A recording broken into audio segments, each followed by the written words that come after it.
नमस्कार साथियों, आज के वीडियो में हम देखेंगे आज की क्लास में प्रमुख लोहे इस्पात संयंत्र। इससे पहले का जो क्लास थी हमारी वह लोहे इस्पात उद्योग के विकास के बारे में थी और लोहे इस्पात उद्योग को क्या क्या चाहिए कच्चा माल उसके बारे में थी और किस तरीके से लोहे इस्पात उद्योग का इतिहास भारत में रहा, कैसे ये वर्तमान स्थिति में रहा।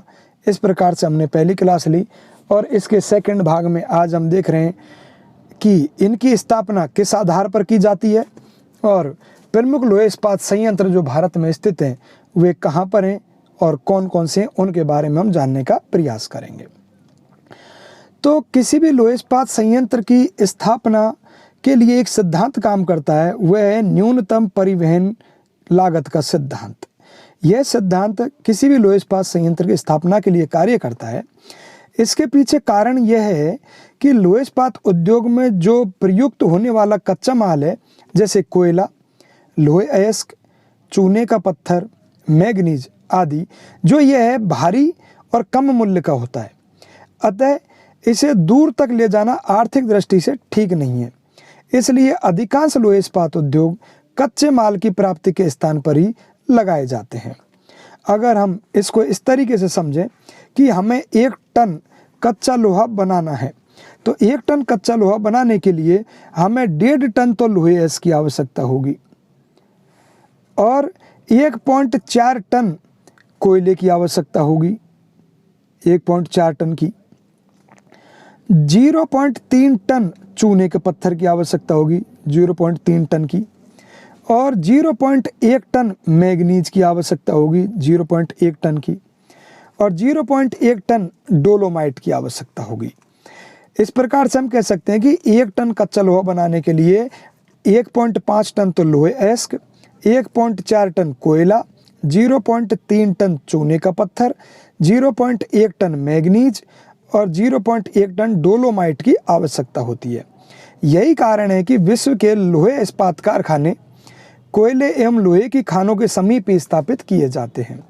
इसके अतिरिक्त ऐसे उद्योग स्थापना करने के लिए जल, सस्ता परिवहन, पूंजी, कुशल श्रमिक और बाजार की समीपता, ये जो कारक हैं ये अत्यावश्यक हैं और इस उद्योग को लगाने के लिए बहुत ज़रूरी है। हम देखते हैं कि भारत में उद्योगों की स्थापना 4 भिन्न स्थितियों वाले क्षेत्रों में हुई है। कौन सी 4 स्थितियों वाले क्षेत्रों में उद्योगों की ये प्रमुख लोहे इस्पात उद्योग की स्थापना हुई है। कौन कौन से क्षेत्र हैं?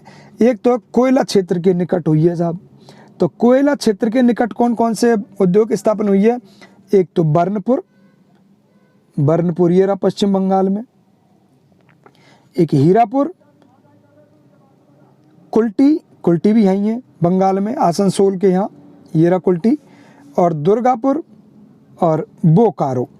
इनकी स्थापना इस पूरे एरिया में, यहाँ पर कोयला क्षेत्र है जहाँ कोयले का भारी भरकम जमा पाया जाता है, इसके कारण इस वाले क्षेत्र में इनका विकास हुआ है, जिनमें बर्नपुर, हीरापुर, कुल्टी, दुर्गापुर और बोकारो।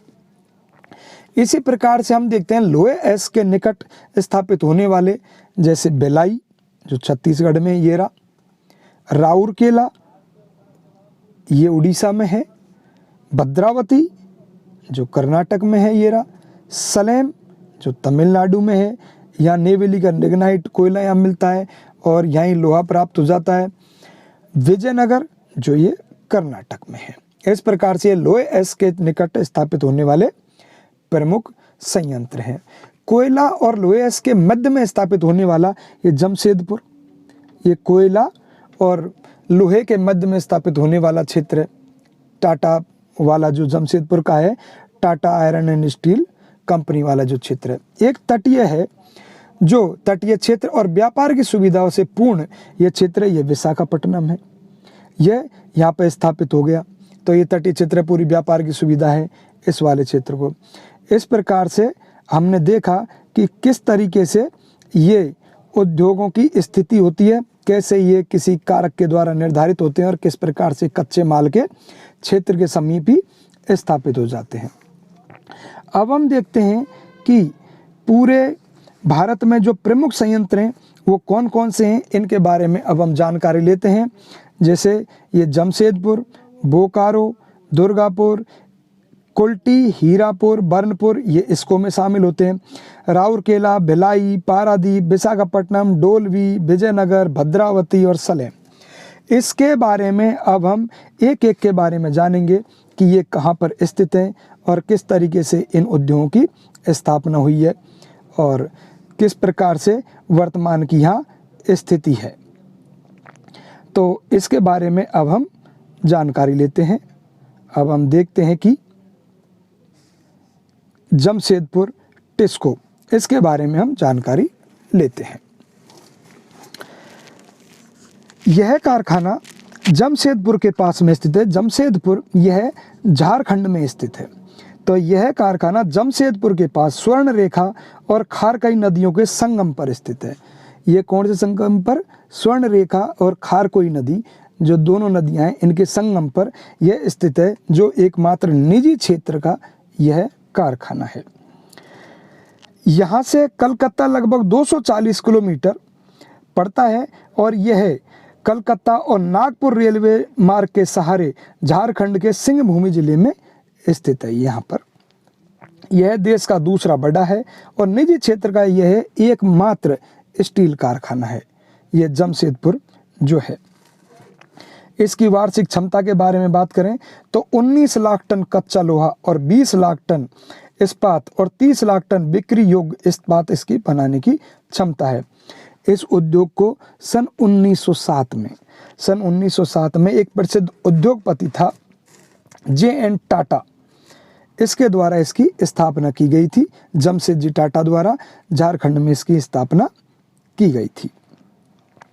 अगर इसके बारे में हम बात करें कि इस उद्योग को लोहे की प्राप्ति कहाँ से होती है, तो इस उद्योग को एक तो बादाम पहाड़ जो ये उड़ीसा में है, नोआ मंडी जो सिंहभूमि झारखंड में है, यहाँ से इसको लोहे की प्राप्ति होती है। इसके अलावा इसको कोयले की बात करें तो पश्चिम बंगाल में ये रानीगंज, उसके बाद में झारखंड में झरिया और ये बोकारो, इन खानों से इसे कोयले की प्राप्ति हो जाती है। और इसे चूना पत्थर वीर मित्रपुर, यह उड़ीसा में स्थित है, और हाथीबाड़ा से चूना पत्थर की प्राप्ति हो जाती है। और क्योंझर में एक खान है जहाँ पर जोड़ा है, और मध्य प्रदेश से इसे मैग्नीज की प्राप्ति हो जाती है। जो सुंदरगढ़ है, बेल पहाड़ है, यहाँ सुंदरगढ़ में यहाँ से अग्नि मिट्टी की प्राप्ति हो जाती है। और स्वर्ण रेखा और खारकई नदियों पर बने एक डिमना बांध है, वहाँ की झील से इसे स्वच्छ जल की प्राप्ति हो जाती है जमशेदपुर को। इस प्रकार से हम देखते हैं कि इसे कलकत्ता बंदरगाह से पूरी सुविधाएं मिलती है। यहाँ पर कलकत्ता बंदरगाह है तो यहाँ से इसे पूरी सुविधाएं मिल जाती हैं। और गंगा की घाटी मुख्यतः बिहार और उत्तर प्रदेश, इस वाले एरिया से जो घने बसे हुए क्षेत्र हैं, यहाँ से इसे सस्ते श्रमिकों की प्राप्ति हो जाती है। तो इस प्रकार से इसे सस्ते श्रमिक मिल जाते हैं। तो हम देखते हैं कि इस कारखाने में कृषि औजार बनते हैं, भारी मशीनें बनती हैं, पटरी बनती है, टिन प्लेट बनते हैं, स्लीपर बनते हैं, लोकोमोटिव आदि बनाने के यहाँ कारखाने स्थापित हो गए हैं, जिससे यहाँ एक औद्योगिक संश्लिष्ट विकसित हो गया है। मतलब काफ़ी बड़े एरिया में छोटे छोटे उद्योगों का विकास हो गया है। यहाँ से यह कलकत्ता बंदरगाह लगभग 250 किलोमीटर दूर है, लगभग 240 किलोमीटर दूर है, जहाँ से मशीनों को आयात और इस्पात के निर्यात की काफ़ी अच्छी सुविधाएं यहाँ पर हैं। तो इस प्रकार से यहाँ भारत का पहला कारखाना है, बड़ा कारखाना है, जब भारत का 20% इस्पात तैयार होता है। यहाँ लोहे के गार्डर, रेल के सामान, कांटेदार तार आदि इतनी सारी चीज़ यहाँ पर बनाई जाती हैं। इसके बाद में अब हम देखते हैं दूसरा कारखाना जो है भारतीय लोहा और इस्पात कारखाना, जिसको हम ये बोलते हैं इसको Indian iron and steel company. इसको के बारे में हम जानकारी लेते हैं कि यहाँ पर किस तरीके से ये कौन कौन से कारखाने इसको में शामिल होते हैं, इसके बारे में अब हम बातें करते हैं। तो यह कारखाना इसके कारखाने 3 हैं प्रमुख रूप से। एक तो ये है कुल्टी, जो ये है, एक हीरापुर है, 1908 में यह स्थापित हुआ था, एक बर्नपुर है जो 1937 में इसमें शामिल किया गया था, और ये आसनसोल के समीप है। ये कलकत्ता से लगभग 227 किलोमीटर दूर उत्तर पश्चिम में ये कारखाने स्थित हैं। इसके अंतर्गत कुल्टी, हीरापुर, बर्नपुर, ये तीनों कारखाने इसको के अंतर्गत भारतीय लोहा और इस्पात कारखाने के अंतर्गत शामिल किए जाते हैं। ये तीनों कारखाने इसको के अंतर्गत हमें लोहे की प्राप्ति इस कारखाने को यहाँ से सिंह भूमि से प्राप्त होती है। जहाँ सिंह भूमि में या गुआ की खान है, यहाँ से लोहे ऐस की प्राप्ति होती है जो झारखंड में है इस जगह पर। इसके अलावा कोयले की प्राप्ति इस कारखाने को झरिया से, रामनगर से इससे प्राप्त होती है, जो काफ़ी मात्रा में प्राप्त होती है। और मैग्नीज की प्राप्ति इसे जामदा बांसपानी उड़ीसा में है, तो यहाँ से बड़ा जामदा बांसपानी जो उड़ीसा में, यहाँ से इसे मैग्नीज की प्राप्ति हो जाती है। और अग्नि मिट्टी जिसे फायर के लिए कहते हैं, ये भी सिंह भूमि से मिल जाती है। और इस कारखानों को, ये जो पूरे कारखाने, यहाँ से स्वच्छ जल दामोदर नदी से मिल जाती है, जो दामोदर नदी यहीं इसी इलाके में बहती है। सस्ती जल विद्युत दामोदर नदी निगम से, और यहाँ पर सस्ता श्रमिकों की पूर्ति भी बंगाल से, बिहार से और उड़ीसा से प्राप्त हो जाती है। और बंदरगाह की सुविधा भी कलकत्ता से मिल जाती है। बाजार भी कलकत्ता और हुगली औद्योगिक क्षेत्र से मिल जाता है। और इसकी क्षमता प्रतिवर्ष 10 लाख टन इस्पात करने की है। कितनी है? 10 लाख टन इस्पात करने की है इसकी क्षमता। जहाँ कुल्टी में ढलवा लोहा तैयार होता है, कुल्टी में, हीरापुर और बर्नपुर में यहाँ पर इस्पात के पिंड तैयार किए जाते हैं। हम देखते हैं कि इसके आसपास कई सहायक उद्योग विकसित हो गए, जिनमें चितरंजन लोकोमोटिव प्रमुख है। ये तीनों इकाइयाँ संगठित रूप में यहाँ काम कर रही हैं, और 1976 से इनका पूर्ण प्रबंध सार्वजनिक क्षेत्र की सेल के पास में आ गया है। इस प्रकार से यहाँ मैंने बताया कि लोहे के सिंह भूमि से, झारखंड से, और जल दामोदर नदी की सहायक नदी बराकर से और दामोदर नदी की घाटी से, यहाँ से हमें जल की प्राप्ति हो जाती है। इस प्रकार से ये था इसको के अलावा अगर हम और कारखानों की बात करें तो उनमें प्रमुख कारखाना है, ये हिंदुस्तान स्टील लिमिटेड के अंतर्गत ये कारखाने आते हैं।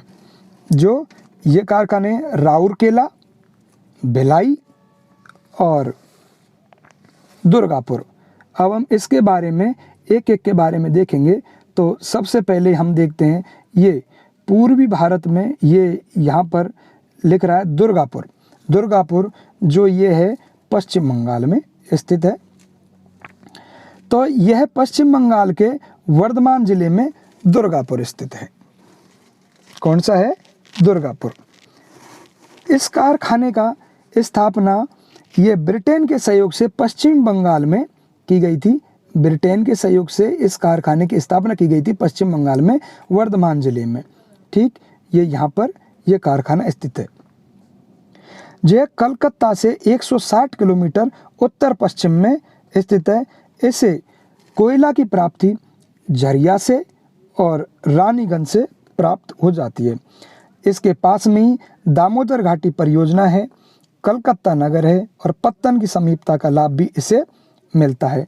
और लोहा ऐस की प्राप्ति यहाँ से गोवा से और नोआ मुंडी से प्राप्त हो जाता है, जो झारखंड में स्थित है। चूना पत्थर वीर मित्रपुर और हाथीबाड़ा से प्राप्त हो जाता है, जो सुंदरगढ़ जिले में, जो यहाँ पे उड़ीसा में है। और मैग्नीज जामदा की खानों से, जो क्योंझर जिले में है, यहाँ से प्राप्त हो जाता है। और दामोदर नदी घाटी से यहाँ जो बिजली निगम है, दामोदर वैली कॉरपोरेशन, यहाँ से इसे बिजली की प्राप्ति हो जाती है। इस कारखाने में रेल के पहियों का निर्माण होता है। यहाँ पर रेल के पहियों का निर्माण होता है, धुरियों का निर्माण होता है, रेल की पटरियों का निर्माण होता है, छड़ें बनती हैं, कतरनें बनती हैं। और इसकी क्षमता 16 लाख टन प्रतिवर्ष स्टील निर्माण की है। इस कारखाने से अगर उप उत्पाद के बारे में हम बात करें तो कोल तार, अमोनियम सल्फेट और बेंजोल आदि की प्राप्ति भी हमें यहाँ से दुर्गापुर से प्राप्त होती है। इस प्रकार से हमने यह दुर्गापुर लोहे इस्पात उद्योग के बारे में अध्ययन किया, जो बहुत प्रसिद्ध लोहे इस्पात है। इसे हिंदुस्तान स्टील लिमिटेड दुर्गापुर नाम से भी इसे हम जानते हैं। इसके अलावा हम देखें तो राउरकेला के बारे में हम बात करें तो ये राउरकेला है, ये राउरकेला है जो उड़ीसा में स्थित है। हिंदुस्तान स्टील लिमिटेड का यह कारखाना उड़ीसा के सुंदरगढ़ जिले में साख और कोयल नदियों के संगम पर स्थित है। यह जर्मनी की सहायता से यह कारखाना स्थापित किया गया था, जो उड़ीसा के सुंदरगढ़ जिले में यह स्थित है। यह साख मतलब शंख और कोयल नदियों के संगम पर यह कारखाना स्थित है, जिसे जर्मनी की सहायता से स्थापित किया गया था। इस कारखाने को लोहे की प्राप्ति क्योंझर और सुंदरगढ़ उड़ीसा से ही मिल जाती है, और कोयला बोकारो, तलचर और झरिया यहाँ से मिल जाती है। ठीक है। झारखंड में मैग्नीज क्योंझर से मिल जाती है, और चूना पत्थर वीरमुत्रपुर से हो जाती है, और बिजली हीराकुंड से मिल जाती है, और पानी या महानदी एक बहती है, वहाँ से इसे मिल जाती है। कलकत्ता मुंबई रेल मार्ग से इसे परिवहन की सुविधा प्राप्त हो जाती है। हीराकुंड से जल विद्युत, एक शंख नदियों से, फोयल से पर्याप्त जल विद्युत की प्राप्ति हो जाती है। राउरकेला में अधिकतम चपटे आकार की वस्तुएं बनाई जाती हैं, अलग अलग मोटाई की प्लेट बनाई जाती है, पत्तियां बनाई जाती हैं, टीन की चादरें बनाई जाती हैं। इनका उपयोग जहाज, रेल के डिब्बे बनाने के लिए किया जाता है, जो काफ़ी महत्वपूर्ण है। अगर उप उत्पाद के बारे में हम बात करें तो हल्का तेल, नेपथलीन तेल, बासाइल, एंथ्रेसिन तेल, पिंच, नाइट्रोजन और उर्वरक बनाने के 10 लाख टन क्षमता वाला संयंत्र भी यहाँ स्थापित किया गया है। इस प्रकार से ये महत्वपूर्ण राउरकेला प्रसिद्ध संयंत्र था। इसके बाद में हम देखते हैं भिलाई संयंत्र। भिलाई संयंत्र के बारे में हम जानते हैं कि ये जो भिलाई संयंत्र है, यह छत्तीसगढ़ में स्थित है, भिलाई संयंत्र। और इसकी स्थापना रूस की सहायता से, पूर्व सोवियत संघ की सहायता से दुर्ग जिले में की गई थी। भिलाई संयंत्र की स्थापना छत्तीसगढ़ में पूर्व सोवियत संघ की सहायता से की गई थी। जिले में भिलाई स्थान पर कलकत्ता मुंबई रेल मार्ग के सहारे यह कलकत्ता से 720 किलोमीटर पश्चिम में स्थित है। इस स्थान पर यहाँ पर कोयला छत्तीसगढ़ की कोरबा की खान से, बोकारो से, झरिया से, ये जो झारखंड में यहाँ से प्राप्ति हो जाती है। और चूना पत्थर नंदिनी से प्राप्त हो जाता है, जो यहाँ से पड़ोस में ही है 19 किलोमीटर दूर। और मैग्नीज की प्राप्ति हम देखें तो बालघाट और भंडारा से प्राप्त होती है, जो यहीं मध्य प्रदेश में ही है। बालघाट और भंडारा यहाँ पास में से मिल जाता है। और लोहा डल्ली और राजहारा की खानों से हमें प्राप्त हो जाता है। इस वाले संयंत्र के लिए, भिलाई के लिए, पानी तंदुला नहर से प्राप्त हो जाती है, और बिजली कोरबा से प्राप्त हो जाती है। और बंदरगाह की सुविधा यहाँ से पड़ोस में यह विशाखापट्टनम में, विशाखापट्टनम से इसे बंदरगाह की सुविधा प्राप्त हो जाती है। यहाँ रेल की पटरियाँ बनाई जाती हैं, छड़ें बनाई जाती है, स्लीपर जहाज की प्लेटें बनाई जाती हैं, कतरनें बनाई जाती हैं। इस प्रकार से यहाँ भिलाई जो है, यहाँ पर काफ़ी महत्वपूर्ण चीज़ों का निर्माण होता है। और यहाँ पर जो इसका उत्पादित इस्पात है, अधिकांश भाग विशाखापट्टनम में यहाँ पे चला जाता है, यहाँ से इसका निर्यात कर दिया जाता है। इस प्रकार से हमने ये कई कारखाने देखे। अब जमशेदपुर देखा, इसको देखा, दुर्गापुर देखा, राउरकेला देखा, भिलाई देखा। इसके बाद में हम देखते हैं Visvesvaraya iron and steel company limited, जो यह भद्रावती में है। कहाँ पर है? भद्रावती में ये दक्षिण भारत में भद्रावती में, जो ये कर्नाटक में है। इसको देखते हैं हम, विश्वेश्वरैया, जो कहाँ पर है, कर्नाटक में, भद्रावती में। इसकी स्थापना 1923 में की गई थी। भद्रावती कारखाने की स्थापना कब की गई थी? 1923 में। यह कर्नाटक के शिमोगा जिले में स्थित है।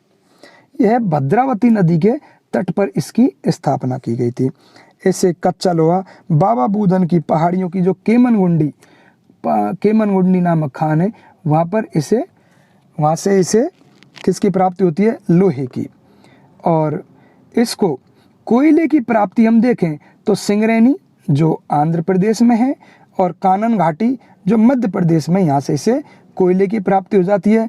लोहे की प्राप्ति कर्नाटक में होसपेट नामक क्षेत्र से और बाबा बूदन की पहाड़ियों से, जहाँ केमनगुंडी खान है, वहाँ से इसे प्राप्त हो जाती है। और इसके अलावा कोयला वनों की लकड़ियों से प्राप्त हो जाता है। जल भद्रावती नदी से इसे प्राप्त होता है। और बाजार दक्षिण भारत में, इसलिए काफ़ी बाजार की सुविधाएं हैं जहाँ से इसे प्राप्त होता है। और बिजली जोग और श्रावती परियोजनाओं से प्राप्त हो जाती है। 1962 में इसका अधिग्रहण कर लिया गया और आज यह सेल के प्रबंध में है। SAIL, steel authority of India limited, वहाँ उसके प्रबंध में यह भद्रावती कारखाना है। चूना पत्थर इसको स्थानीय बाजार से प्राप्त हो जाता है। इस प्रकार हमने ये भद्रावती कारखाना देखा।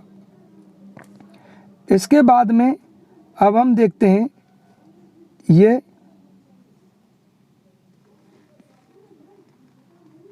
बोकारो।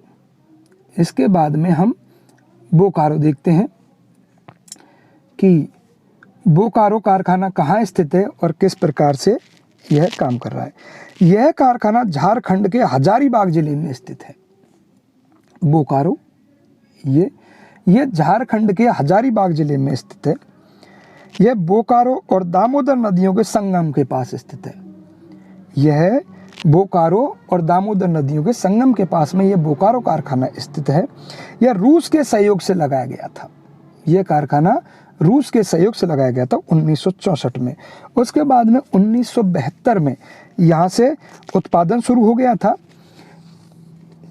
इस कारखाने को कोयले की प्राप्ति बोकारो से और झरिया से प्राप्त होती है और लोहे की प्राप्ति ये क्योंझर उड़ीसा से प्राप्त होती है। और चूना पत्थर डाल्टनगंज पलामू जिले से प्राप्त होती है और डोलोमाइट छत्तीसगढ़ से और स्वच्छ जल की आपूर्ति दामोदर नदी के तेनू बांध से इसे प्राप्त होती है। सस्ती बिजली दामोदर घाटी निगम से प्राप्त हो जाती है और यहाँ से प्राप्त धातु मल से सिंदरी में उर्वरक कारखाना बनाया गया है, जहाँ पर इसका जो प्राप्त धातु है वहाँ उपयोग में आ जाती है। इसके अलावा हम बात करें और दूसरे इस्पात संयंत्र उद्योग की, तो हम देखते हैं प्रमुख संयंत्रों में विशाखापट्टनम इस्पात कारखाना। विशाखापट्टनम इस्पात कारखाने को हम देखें तो ये विशाखापट्टनम इस्पात कारखाना है जो आंध्र प्रदेश में स्थित है। तो यह देश का पहला समुद्र तट पर स्थित इस्पात कारखाना, ये देखो समुद्र तट पर स्थित है। यह बंदरगाह पर स्थित है, एक बंदरगाह है। इसकी स्थापना विशाखापट्टनम बंदरगाह के पास में की गई है। इसकी स्थापना बंदरगाह पर स्थित है।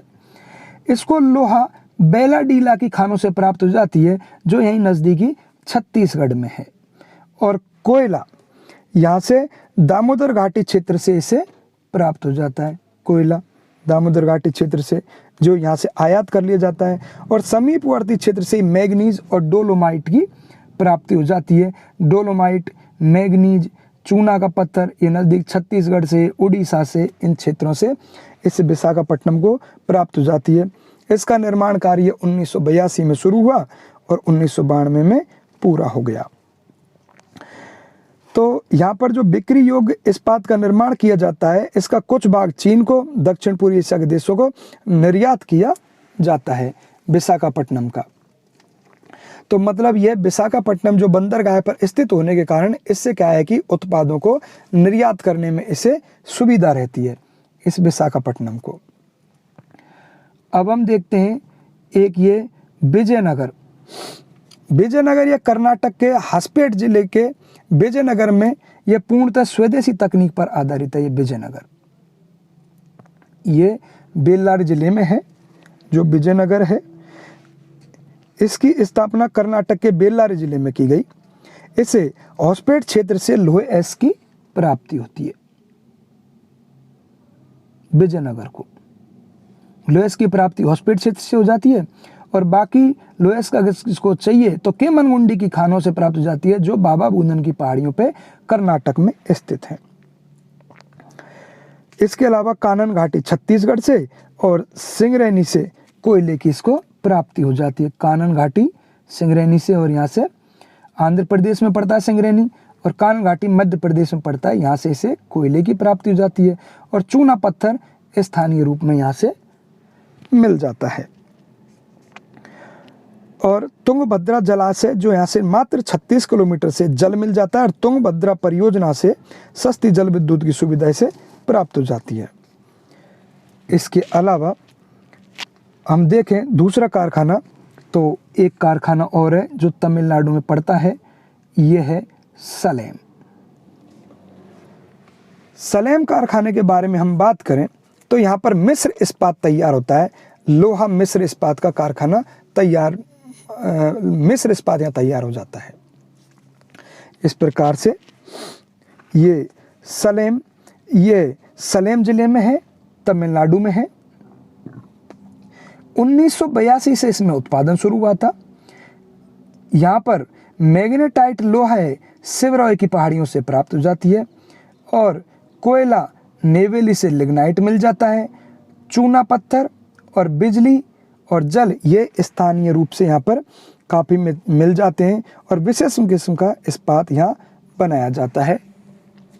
जो सलेम में है विशेष किस्म का इस्पात बनाया जाता है।